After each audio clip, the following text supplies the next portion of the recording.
আজ বৃহস্পতিবারের দিনে বাড়াতে আল্লাহর এই নামটি 101 বার পড়ুন। 90 বছরের কবিরা গুনাহ মাফ হবে, ভাগ্য খুলে যাবে, দোয়া কবুল হবে, গায়বী সাহায্য আসবে, আশা আকাঙ্ক্ষা পূরণ হবে। বৃহস্পতিবারের দিন অত্যন্ত বরকতপূর্ণ একটি দিন, ফজিলতপূর্ণ একটি দিন, মাহাত্ম্যপূর্ণ একটি দিন, তাৎপর্যপূর্ণ একটি দিন। বৃহস্পতিবারের দিন শেষ হওয়ার পর যে রাত আসে, এই রাতটি হলো সাপ্তাহিক সকল রাত থেকে শ্রেষ্ঠ রাত। এ রাত হলো জুমার রাত। এ রাতে আল্লাহ তাআলা নূর প্রদান করে থাকেন। এ রাতে আল্লাহ পাক রব্বুল আলামিন দোয়াকে কবুল করে থাকেন। জুমার রাতে কোনো মুমিন মুসলমান যদি ইন্তেকাল করে মারা যায়, আল্লাহ পাক রব্বুল আলামিন তাকে কবরের ফিতনা, কবরের সওয়াল-জবাব, কবরের আযাব থেকে নিরাপত্তা দান করবেন। আল্লাহ তাআলা তাকে শহীদি মর্যাদা দান করবেন। বৃহস্পতিবারের দিনে আল্লাহ তাআলার পক্ষ থেকে অসংখ্য অগণিত নিয়ামত প্রদান করা হয়ে থাকে। আসমানের সকল দরজা উন্মুক্ত করে দেওয়া হয়। সারা পৃথিবীর সমস্ত মানুষের আমলসমূহ রিপোর্ট পেশ করা হয়ে থাকে। আমরা প্রত্যেকেই যদি এই দিনটিকে গুরুত্ব দেই, এদিনে নফল ইবাদত বন্দেগী করি, নফল নামাজ পড়ে, কোরআন তেলাওয়াত করি, জিকির আজগার করি, তাসবিহ তাহলিল পাঠ করি, রব্বুল আলামিনের দরবারে রুনাজারি করি, আল্লাহ পাক রব্বুল আলামিন আপনার আমার জীবনের সকল গুনাহকে মাফ করে দিবেন। আল্লাহ তাআলা ভাগ্যকে পরিবর্তন করে দিবেন, দোয়াকে কবুল করবেন, আশা আকাঙ্ক্ষাকে পূরণ করে দিবেন। বরকতপূর্ণ এই দিনে ফজরের নামাজ সম্পূর্ণ করার পর পবিত্র কোরআনের বরকতপূর্ণ একটি দোয়া, বরকতপূর্ণ একটি আয়াত, যে আয়াতটিকে আয়াতুল কুরসি বলা হয়ে থাকে, সেটি আমরা আমল করার জন্য চেষ্টা করব। নবী করিম সাল্লাল্লাহু আলাইহি সাল্লাম বলেন, যে ব্যক্তি প্রত্যেক ফরজ নামাজের পর আয়াতুল কুরসি আমল করবে, আল্লাহ পাক রব্বুল আলামিন তার জন্য জান্নাত অবধারিত করে দিবেন। কঠিন বিপদ আপদ থেকে, বালা মুসিবত থেকে নিরাপত্তা দান করবেন। আয়াতুল কুরসি পাঠকারীর জন্য জান্নাতে প্রবেশে মৃত্যু ছাড়া কোনো বাধা নেই, কোনো অন্তরায় নেই। যে ব্যক্তি একবার আয়াতুল কুরসি পাঠ করবে, আল্লাহ পাক রব্বুল আলামিন তাকে দুনিয়া এবং আখিরাতের নানাবিধ কল্যাণ প্রদান করবেন, উন্নতি প্রদান করবেন। সকাল সন্ধ্যায় কোনো ব্যক্তি যদি আয়াতুল কুরসি আমল করে, আল্লাহ তাআলা তার জিম্মাদার হবেন। শয়তান তার নিকট আসতে পারবে না। কোথাও রওনা হওয়ার পূর্বে কোনো ব্যক্তি যদি আয়াতুল কুরসি পড়ে বাম পা ফেলে, আল্লাহ তাআলা তার কাজের মধ্যে সফলতা দান করবেন। যে ব্যক্তি গুরুত্ব সহকারে আয়াতুল কুরসির আমল করবে, আল্লাহ পাক রব্বুল আলামিন তাকে সার্বিকভাবে কল্যাণ প্রদান করবেন। আমরা গুরুত্ব সহকারে ফজরের নামাজের পর নিজেরাও আয়াতুল কুরসির আমল করব, স্ত্রী সন্তানদেরকেও আমল করার ব্যাপারে উৎসাহ প্রদান করব।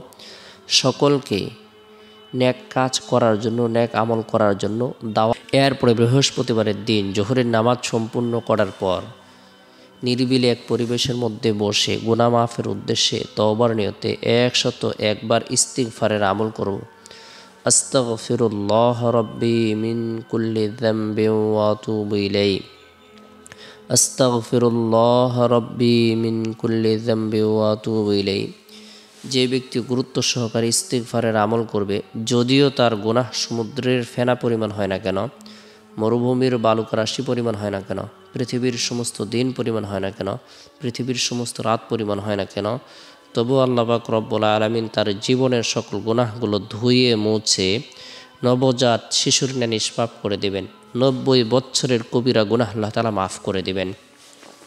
এরপরে আল্লাহ পাক রব্বুল আলামিনের গুণবাচক বরকতপূর্ণ এই নামটি আমরা 101 বার আমল করব। আল আলিমু, আল আলিমু, যিনি সব কিছু জানেন।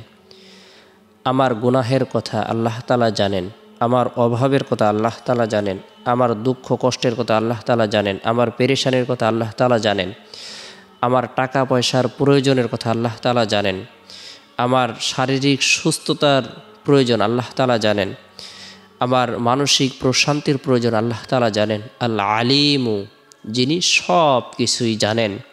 সেই জানলেওয়ালা রবের কাছে যখন বান্দা আল আলিমু বলে সম্বোধন করতে থাকবে, আল্লাহ তাআলা এত বেশি খুশি হবেন, আনন্দিত হবেন।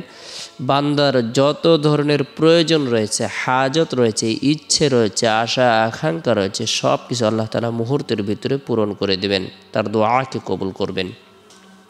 গুরুত্ব সহকারে আল্লাহ আলিম নাম 101 বার আমল করব। এরপর হাত উত্তোলন করে নিজের জন্য, পরিবার পরিজনদের জন্য, আত্মীয় স্বজনদের জন্য, জীবিতদের জন্য, মৃতদের জন্য দোয়া করব। দোয়ার বরকতে কঠিন ও জটিল বিপদ দূর করে দেবেন, গায়েবী সাহায্য প্রদান করবেন। দোয়াকারীকে আল্লাহ তাআলা পছন্দ করেন, ভালোবাসেন, তার মনোবাসনাকে পূরণ করে দেন। এরপরে বৃহস্পতিবারের দিন আসরের নামাজ সম্পূর্ণ করার পর আল্লাহ তাআলার পবিত্রতা বর্ণনা করার উদ্দেশ্যে, আল্লাহর প্রশংসা বর্ণনা করার উদ্দেশ্যে, আল্লাহর বরত্বকে স্বীকার করার উদ্দেশ্যে সুবহানাল্লাহ 33 বার, আলহামদুলিল্লাহ 33 বার, আল্লাহু আকবার 34 বার এই তাসবিহ, তাহলিল, তাকবীর পাঠ করব।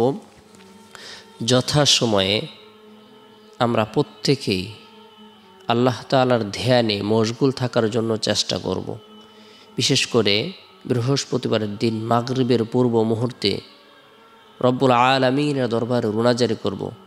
কেননা মাগরিবের নামাজের আজানের সাথে সাথেই জুমার রাত শুরু হয়ে যায়। সে রাতে আল্লাহ তাআলা নূর প্রদান করবেন।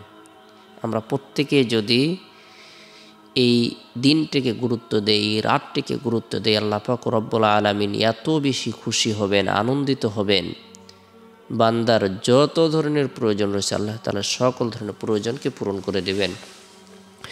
এরপরে বৃহস্পতিবারের রাতে, জুমার রাতে এশারের নামাজ সম্পূর্ণ করার পর নবী সাল্লাল্লাহু আলাইহি সাল্লামের প্রতি মহব্বত রেখে, ভালোবাসা রেখে, আন্তরিকতা রেখে দুরুদের আমল করব। আল্লাহুম্মা সাল্লি আলা মুহাম্মাদিন আবদিকা ওয়া রাসূলিক ওয়া সাল্লি আলাল মুমিনিনা ওয়াল মুমিনাত ওয়াল মুসলিমিনা ওয়াল মুসলিমাত।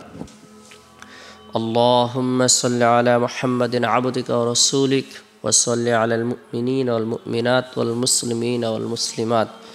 আল্লাহুম্মা সাল্লি আলা মুহাম্মাদিন আবদিকা ওয়া রাসূলিক ওয়া সাল্লি আলাল মুমিনিনা ওয়াল মুমিনাত ওয়াল মুসলিমিনা ওয়াল মুসলিমাত।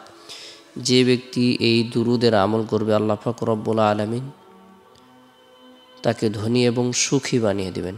সে নবী সাল্লাল্লাহু আলাইহি সাল্লামের সুপারিশ লাভ করতে পারবে, আল্লাহ তাআলার দিদার তার নসিব হবে। গুরুত্ব সহকারে দুরুদের আমল করব।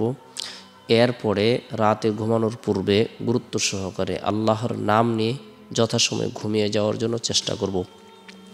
আল্লাহুম্মা বিসমিকা মুতু আহি দোয়াটি পাঠ করে ঘুমিয়ে যাব। চেষ্টা করব রাতের 1/3 অংশে ঘুম থেকে জাগ্রত হয়ে তাহাজ্জুদের নামাজ পড়ার জন্য। কেননা শেষ রাত্রে আল্লাহ তাআলা প্রথম আসমানে আগমন করে সারা পৃথিবীর সমস্ত নারী পুরুষদেরকে, সমস্ত বান্দা বান্দীদেরকে, সমস্ত মানুষদেরকে লক্ষ্য করে বলতে থাকেন, আছে কোনো ব্যক্তি গুনাহগার, সে গুনাহ করতে করতে মাথা থেকে নিয়ে পা পর্যন্ত তার গুনায় জর্জরিত